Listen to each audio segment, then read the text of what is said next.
The meetings in Myanmar come as ASEAN continues preparations to launch its integrated economic community next year, which would ease restrictions on trade and labor across borders. While much of the change in the region is market-driven, there are contentious political issues dividing ASEAN members. The South China Sea dispute is high on the agenda at all of the association's major meetings this year. The top U.S. diplomat for East Asia, Daniel Russell, says China's temporary positioning this year of an oil platform in waters also claimed by Vietnam has further increased tension in the region. China, as a large and powerful nation, has a special responsibility to show restraint. There is a big footprint that comes with military strength, and it warrants setting your feet very, very carefully, treading very gingerly when you are in a sensitive area.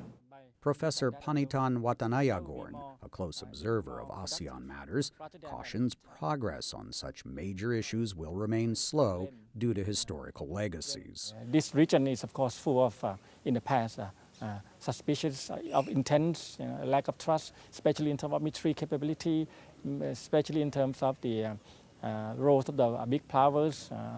The region has gone through so many decades of turmoil during the colonial period, during the Cold War period.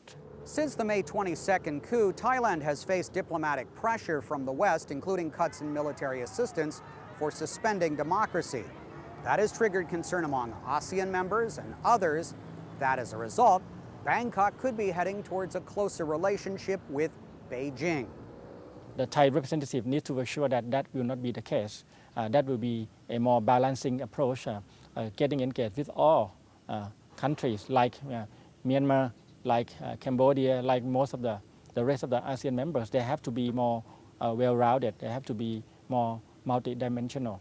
An unprecedented dimension this year is Myanmar chairing ASEAN meetings for the first time.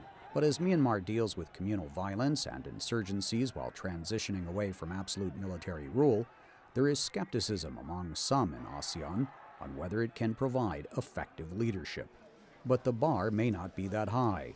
ASEAN, founded in 1967, is driven by the principle of not criticizing its members' affairs. That has led to outcomes that have earned little applause. Vague consensus on critical issues leading to questions about ASEAN's relevancy in a fast-changing world. Steve Herman, VOA News, Bangkok.